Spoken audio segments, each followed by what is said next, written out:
Hi, ambitious professionals. I'm Teegan Bartos, founder of Jolt Your Career, guiding you to professional success, financial stability, and personal fulfillment.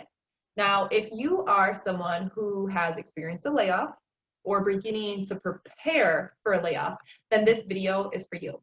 I have with me today special guest Mike Wapner. He's an independent financial advisor, an all-around good guy. He's passionate about socially responsible and sustainable investing, but today he's going to help me gain clarity around how to better serve you. I was previously a reduction in force case manager for the Department of Labor and would help unemployed professionals quickly regain employment. But we're on unprecedented times, and so the typical advice after a layoff just isn't cutting it for people who are going on that 6 to 8 months of unemployment. So previously, I would recommend rethinking your budget. So determining how you're spending money, because when times are good, most people don't have to think about that. See where you can cut back, avoid major purchases, negotiate a severance package, take advantage of available programs like WIOA, and potentially even find part-time work. But more and more people are asking me questions about insurance, IRAs, 401ks, and things outside of my expertise. So Mike, thank you so much for being here with me today. Do you want to start off by telling me a little bit about yourself? Sure. I'm not going to take too much time, but yes, I'm an independent financial advisor with Blue Lake Wealth Advisors. We're just a small group of independents, but we do manage, have under advisement over $600 million, so we're not tiny. And what I really try to do with the people I work with is help them understand really where they are financially and where they're headed and what their options are. The important thing for me is to know people's goals and their priorities, and then work with them over time to try to line up their resources to achieve those goals. Financial advising is really a lot more than just managing assets. I do that, investment management, and it's important, but that's just a little piece of what I do. And what I want to do today is talk a little bit about the kind of things that people can be or maybe should be thinking about if they're in this time of transition. On an optimistic side is an opportunity to take a look at some things and see that they are starting to properly position themselves for what's going forward. Awesome. So let's say someone has 3 to 6 months worth of savings and is getting prepared or has recently been laid off due to the pandemic. What would your first suggestion be? Well, again, as you mentioned, we're not talking today really about how somebody should prepare a budget or whether or not they should be canceling the Netflix subscription. What we really want to do is, I think, have the people do a review of their situation, and a complete review would be things like an investment review, an insurance review, a little bit of their cash flow needs and situation, and even take a look at maybe their tax situation, and do all that in a context of looking forward and seeing where they are and where they want to be. Because for one thing, and I don't know if it's just jumping ahead a little bit, but for some people this could be an opportunity. I know I've been through transition times myself and periods of kind of severe underemployment. Sometimes, however, you can say, well, do I really want to and do I really need to jump back into exactly what I was doing before? Or is this an opportunity maybe to do something different than I've been thinking about? And that's one thing that the overall financial plan can do, is help people understand that they really might have these opportunities now. We can't get into the details because, of course, we don't know each viewer's personal situation, so we'll just be talking in general. But that is one thing that I want to encourage people to think about a little bit. Is this a time where maybe they can say, hey, I've been thinking about that, let me give it a shot? That is so in line with just overall job search strategy number 1. It's really evaluating who you are, what your values currently are, and how you want to move forward. So it's ironic that that's your advice, because that's my advice. So let's say someone is, potentially going to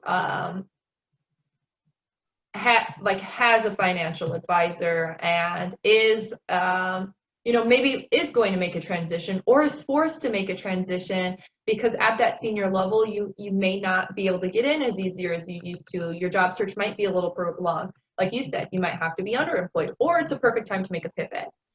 So what items would you say are like crucial to evaluate or potentially adjust first? So insurance is a big one for people because a lot of times they have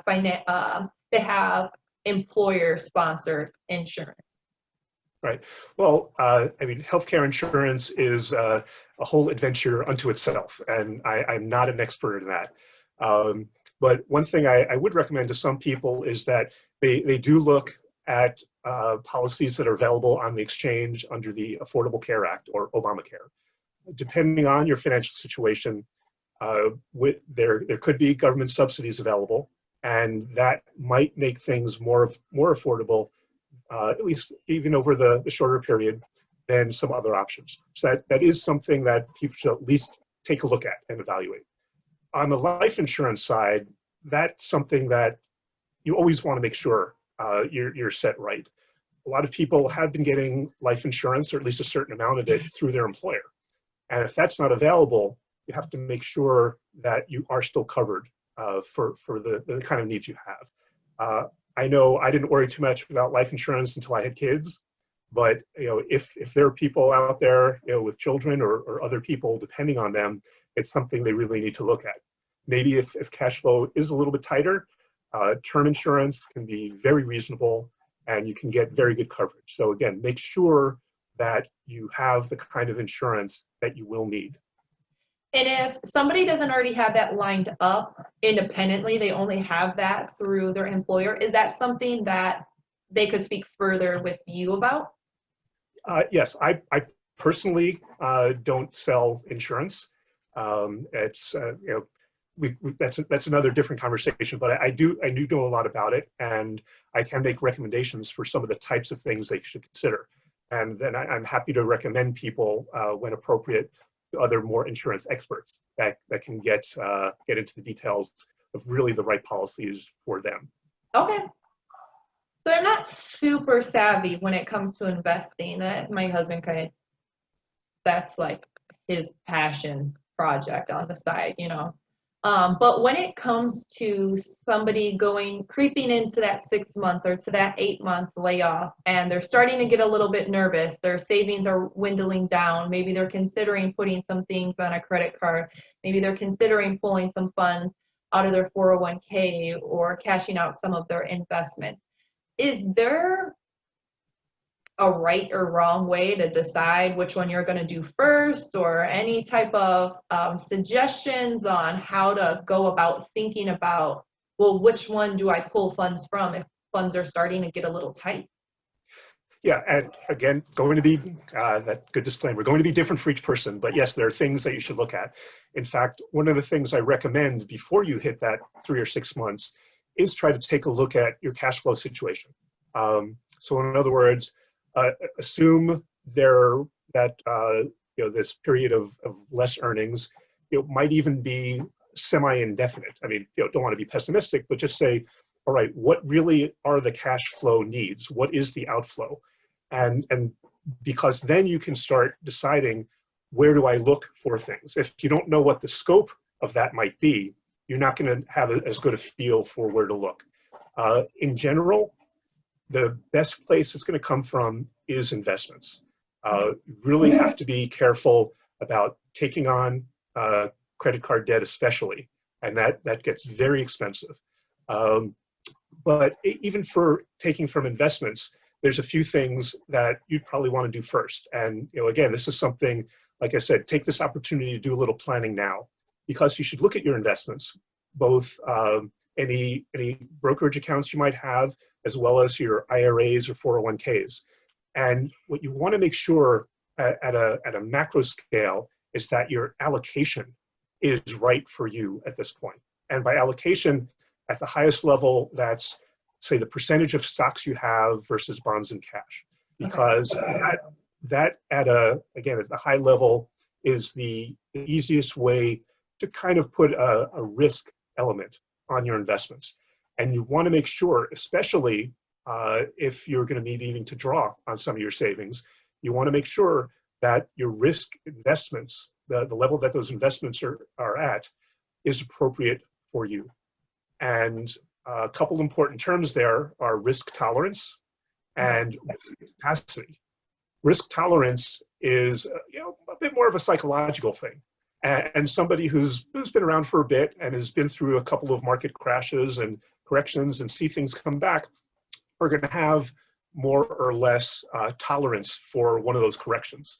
And what I often say was back in March when the market really fell hard and fast, not too many people were happy that happened, okay, except maybe some people that were short sellers, which means they were betting on going down. But aside from those people, not too many people were happy. However, if somebody was really upset to the point of not being able to sleep, having health issues, stress, headaches, everything, that's an indication that they weren't properly invested for their risk tolerance, because we didn't know when or why or how fast or how much, but people in the industry know there are going to be corrections.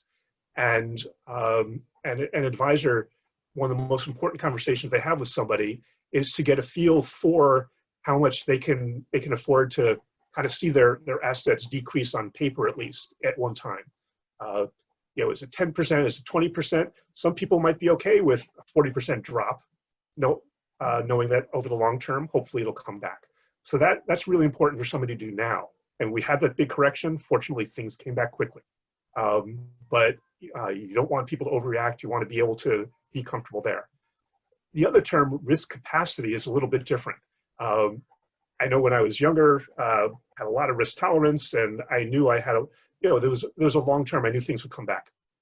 As we get a little older, we have a little bit less capacity for that kind of risk, because maybe we don't have as much time for the markets to do what they have always done in the past, which is eventually come back up. And so people who are nearing retirement or in retirement, even if psychologically they say, oh, I can deal with that, they need to take that into account a little bit as well to see with their investments. So that's kind of at the big level, the high level. You want to see that your investments are appropriately allocated for you and your situation. Now, getting back to your other question about, then, well, where do I take money from? Hopefully, you don't have to take money out of retirement savings. That really is there for retirement. If you are under 59 and a half, there is usually going to be a penalty if you take money out of an IRA or 401k. And so that's even a little bit less incentive to take that out. Does that mean you're better off taking on credit card debt? Again, there's all kinds of balancing, and people have to look specifically, but overall, that's why investments in a regular taxable investment account are going to tend to be the ones to be drawn down first. I think that'll help people gain a lot of clarity, because when I had first approached you about this, so for you job seekers out there, how I met Mike was on a network after work networking call, and we scheduled a call afterwards. I missed it. My son's school got closed down due to COVID, and that was terrible on my part, totally unprofessional, but I reconnected with him, explained it, profusely apologized. So when you have a moment, just follow up. Like it happens, and now you see he's helping give us advice.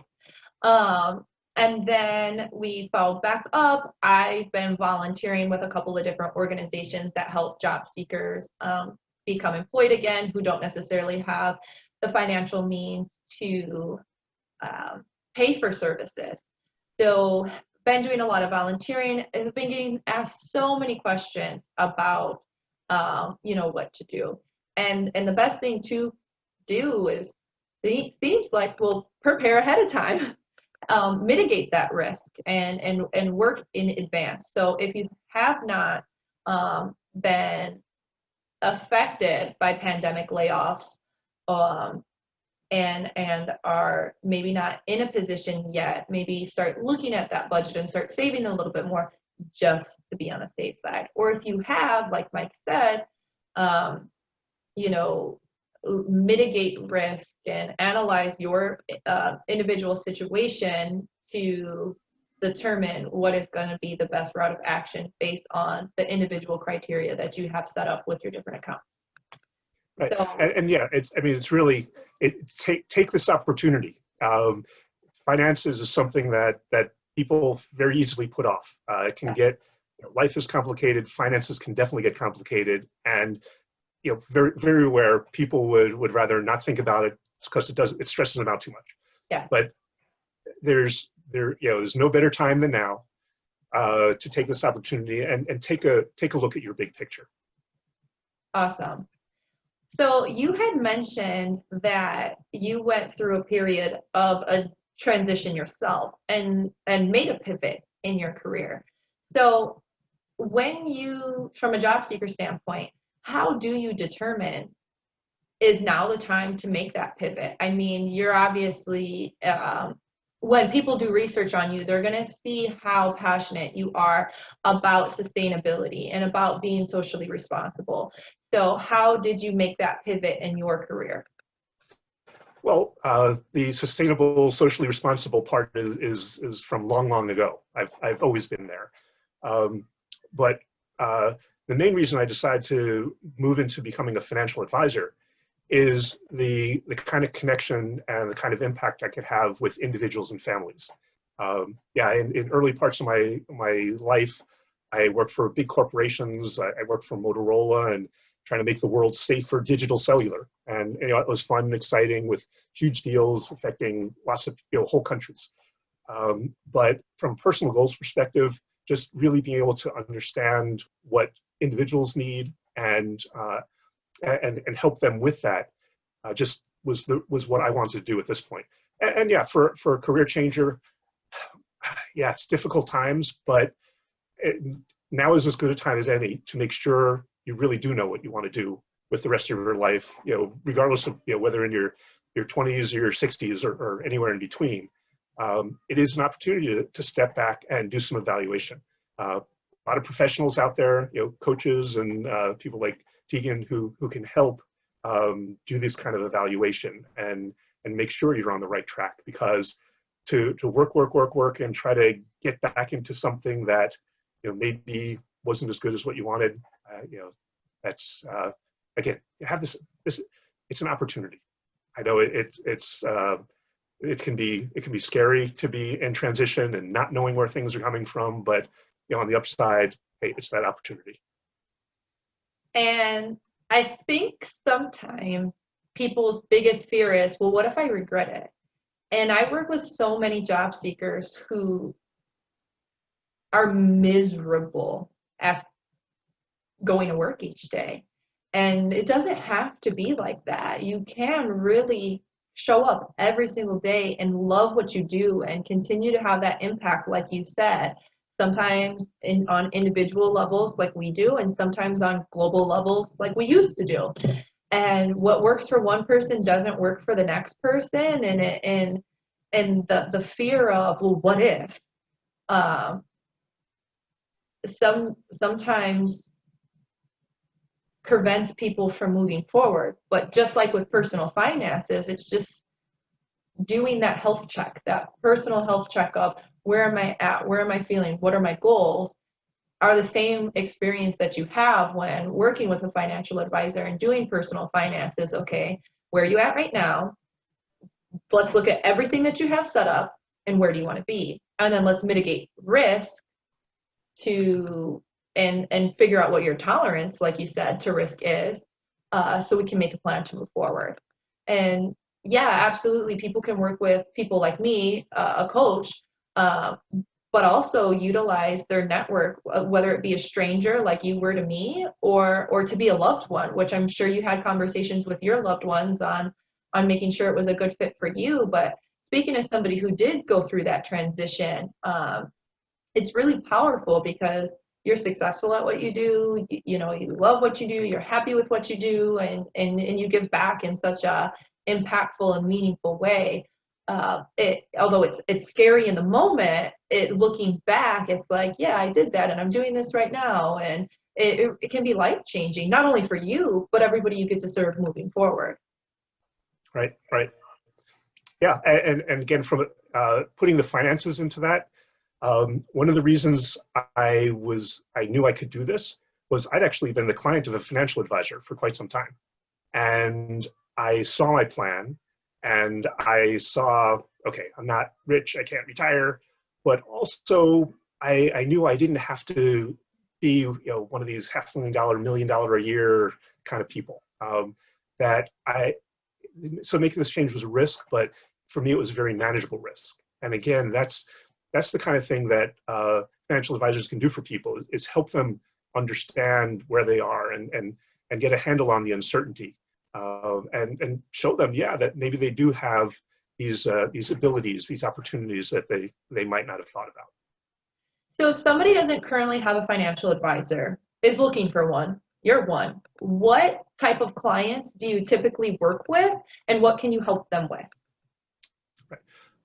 I mostly work with professionals, individuals who are business owners, other kind of professionals that have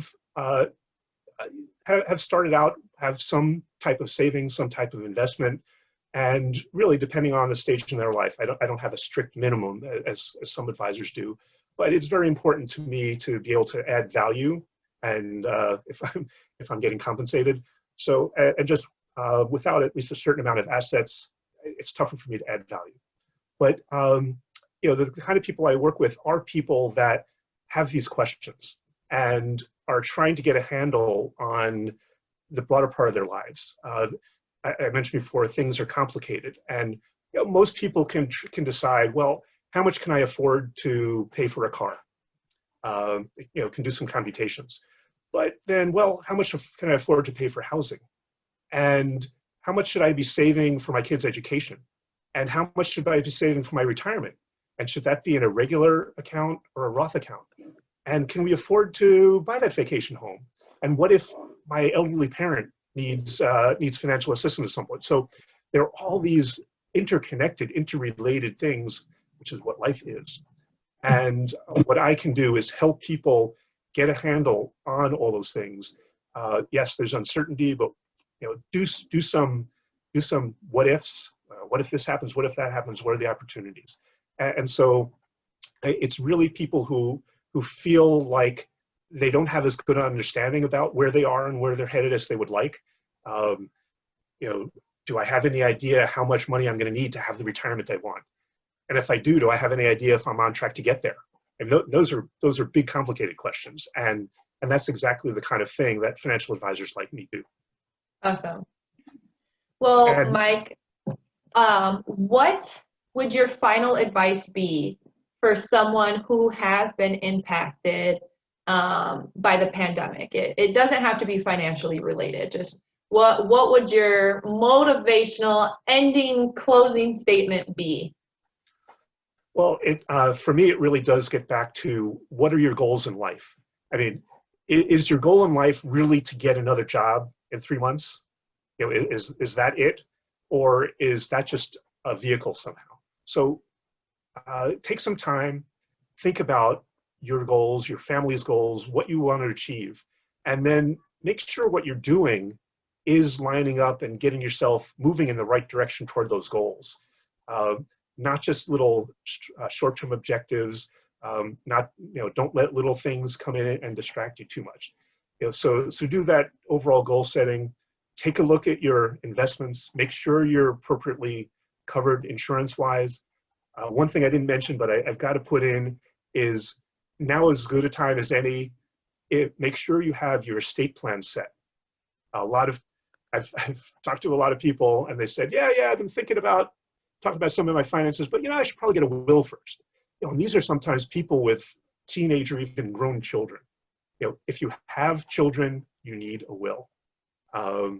even if you don't have children, a will is good. But what everybody needs also are things called powers of attorney or a living will, final directive. So talk to somebody about that. So, and again, this is a time you can look at the big picture with your goals, look at your overall financial situation, insurance, estate planning, do some tax planning even. Now's an opportunity. Don't just dive right back in on the track you were before, unless you know that's the track you want to be on. Awesome. I love that advice. So if you're watching and are, struggling with your job search, reach out to me. If you're watching and a little overwhelmed with financial stuff, reach out to Mike. Reach out to somebody. We're in this together. There are so many people that you can lean on that genuinely want to see you win and want to help. So don't just be overwhelmed by yourself. So Mike, thank you so much for joining me today. If anybody has questions, feel free to drop them in the comment box and we will get back to you. I will leave Mike's link for contact information in the description. And if you are a job seeker who has been impacted by the pandemic or who is preparing for potentially being impacted by the pandemic, you are not alone. We are here to help you to help to help you on your journey to really get you in a place where you are going to have a life that is fulfilled, a life that you feel financially comfortable in. So utilize your resources. Mike, thank you so much for joining me. Very welcome. And My everybody, pleasure. have a great day.